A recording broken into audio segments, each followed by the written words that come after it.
भाई माइक नीचे का थोड़ा। मेरा नाम शैली है सर। जब वहाँ पे युद्ध छिड़ा उस वक्त किस स्थिति में थे आप? हम सर बिल्कुल कैपिटल में ही थे उस टाइम पे, और हमें जब पता लगा कि यहाँ पे अटैक्स हो रहे हैं और लोग, जब हम रेलवे स्टेशन में थे, हम बाहर निकले तो हमने देखा कि लोग भाग रहे हैं इधर उधर, बहुत पैनिक का सिचुएशन था। तो हम घबरा गए थे क्योंकि ज़िंदगी में ऐसी कभी चीज़ पहले देखी नहीं थी, तो बहुत घबरा गए थे, पता नहीं था क्या करना है क्या नहीं करना है। तो हम लोग बैठे एक जगह, हमने सोचा क्या करना है, तो मतलब एक घबराहट भी थी वहाँ पे बैठने में कि कुछ हो जाएगा तो कुछ हो जाएगा। तो लगातार घर से फ़ोन आ रहे थे, कुछ समझ नहीं आ रहा था। फिर हम दोबारा रेलवे स्टेशन वापस गए, हमने टिकट्स खरीदी, 4 घंटे लाइन में खड़े होके, बहुत रश था, बहुत मुश्किल से हमें टिकट्स मिली। हम वेस्ट साइड गए और वहाँ पे हमने टाइम बिताया।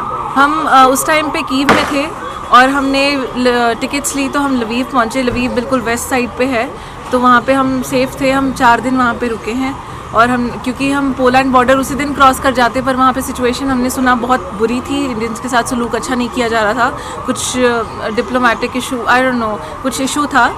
तो इसलिए हमने सोचा कि हंगरी बॉर्डर क्रॉस करेंगे, और फिर हम हंगरी के लिए निकले। लीव में तो हम फ्रेंड्स के साथ ही रह रहे थे, तो खाना हम घर पे ही बना रहे थे। बट जैसे वहाँ पे भी सायरन बजते थे, सायरन बजते ही हम एकदम शेल्टर की तरफ भागते थे, एकदम बंकर ढूंढते थे, बंकर की तरफ भागते थे, और जब सायरन बंद होता तो वापस आते थे। तो एक बहुत ही दहशत का माहौल था कि यहाँ पे कुछ हो जाएगा तो।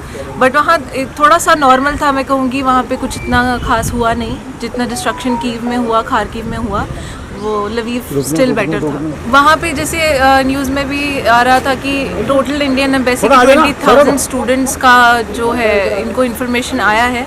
तो अभी तक मैंने सुना है 7,000 स्टूडेंट्स आ चुके हैं, और बहुत स्टूडेंट्स जब हम आए तो खारकीव में फंसे हुए थे, जो कि मेन जहाँ पे अटैक्स हो रहे हैं वहाँ फंसे हुए थे। मेरे खुद के फ्रेंड्स हैं जो खारकीव में फंसे हुए थे, और फाइनली वो थोड़ा वहाँ से निकले हैं, और होपफुली वो जल्दी। सर यूक्रेन सरकार का इसमें बहुत बड़ा हाथ है, उन्होंने बहुत हेल्प करी लोगों की। बट ये था कि खाने की बहुत शॉर्टेज भी हो रही थी। कि मैं बहुत प्रिविलेज हूँ, मुझे नहीं हुआ क्योंकि मैं पहले ही निकल गई।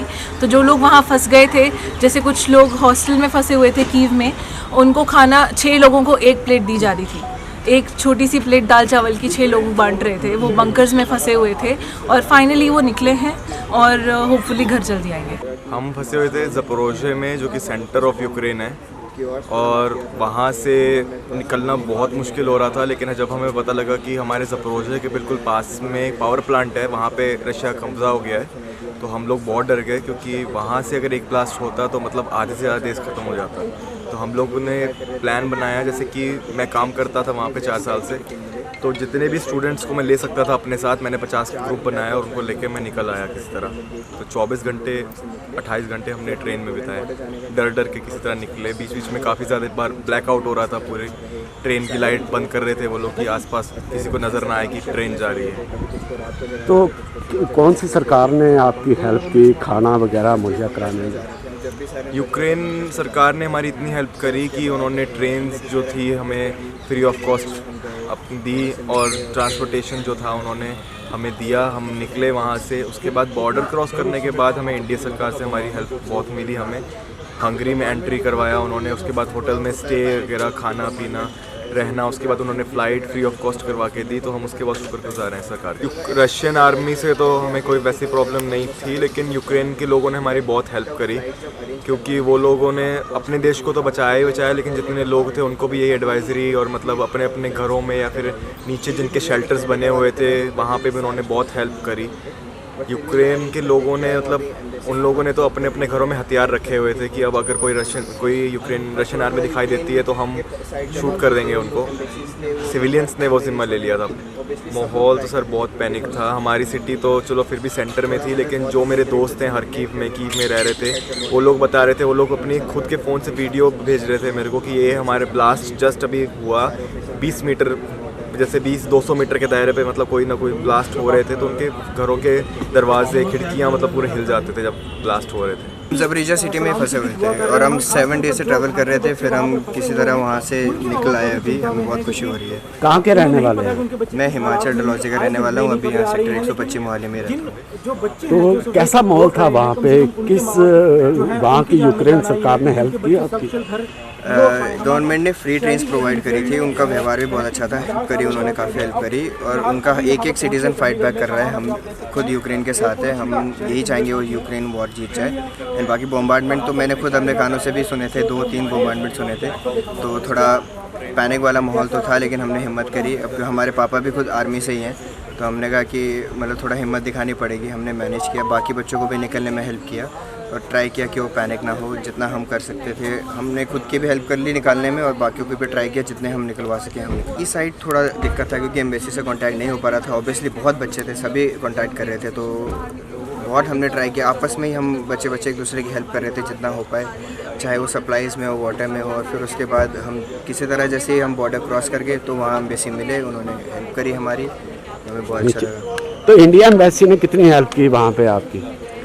इंडियन एम्बेसी ने हमारी करी हेल्प, काफ़ी हेल्प करी। हमने देखा अरेंजमेंट बहुत अच्छा था हमारा, अगर खाना पीना अकोमोडेशन बहुत अच्छे से उन्होंने कर रखा था साइड। बस ये बोलूँगा कि अगर कहीं कमी थी तो लाइक एडवाइजरी की मैं बोलूँगा एक स्ट्रिक्ट एडवाइजरी नहीं आई। लाइक बाकी कंट्री ने पहले बोल दिया था कि लाइक कंट्री इमीडिएट खाली करो, बिकॉज अगर वॉर का कंडीशन हुआ तो आप इवैक्यूएट नहीं हो पाओगे, हम कोई हेल्प नहीं करेंगे। तो लाइक एक स्ट्रिक्ट एडवाइजरी पहले आती है। लाइक एयर इंडिया के फ़्लाइट्स आए थे बट वो काफ़ी महंगे थे। लाइक मैंने बहुत बच्चे हैं जो अफोर्ड नहीं कर सकते, तो इसलिए वो बच्चे उन्होंने पहले फ़्लाइट नहीं करवाए। तो लाइक ये फ़्लाइट्स पहले होती, मैं बोलता तो सारे बच्चे इधर होते, बट अभी मैं बोलूँगा बहुत इवन आर्मी की फ़्लाइट्स हैं, इवन सिविल फ़्लाइट्स हैं। तो लाइक ऑपरेशन गंगा बहुत अच्छा चल रहा है, बहुत बच्चे इवैक्यूएट हो रहे हैं और खुश हैं वो कि अभी किसी तरह वो घर आ पा रहे हैं, क्योंकि फ़्लाइट्स का फ्रिक्वेंसी भी बहुत बढ़ा दी गई है। अभी वहाँ पे जितने बच्चे फंसे हुए हैं उनका माहौल कैसा है? पैनिक है, डर है? पैनिक तो है क्योंकि अभी 2 बच्चों की डेथ भी हो गई है, तो फिर मतलब थोड़े पैनिक में है कि जल्द से जल्द घर पे पहुँचे, क्योंकि अब इस खबर की वजह से घर वालों में भी थोड़ी और पैनिक आ जाती है। तो अभी मैं भी बहुत बच्चे जो अभी वहाँ पे उनके टच में हूँ, मैं गाइड कर रहा हूँ कि कैसे भी आप यहाँ पहुँचो, सारा प्रोसेस मैं उन्हें बता दे रहा हूँ।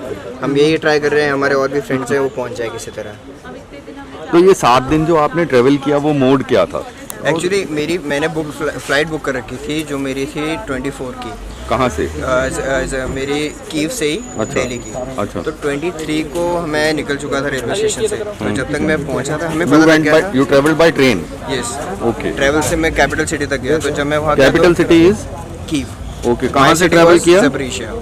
ज़बरेशिया से। घर पहुंच गई तो सर फर्स्ट डे तो ऐसा था कि मैं कुछ दिन बेड पहले पे ही ही पड़ गई, जैसे कह सकते हैं शैली है वो यूक्रेन से वापस टेंशन के चक्कर में ना, तो मुझे तो कुछ भी अच्छा नहीं लग रहा था, मैं क्या करूं। तो ना बोला जा रहा था, ना खाना खाया जा रहा था, तो ये टेंशन में रहा हमारा डे नाइट। ऐसे न्यूज़ देख के गुजरे हैं। माहौल ये था कि जैसे ये ट्रेन में बैठे हैं, इनकी ट्रेन 5-6 घंटे लेट है, तो बीच बीच में रुकती है, तो जब रुकती है ये लगता था कि शायद कुछ गिरने वाला है, ट्रेन इसलिए रुकी है या कुछ गिर गया है। तो बस इस तरह से टेंशन में निकले हैं बच्चे वहाँ से।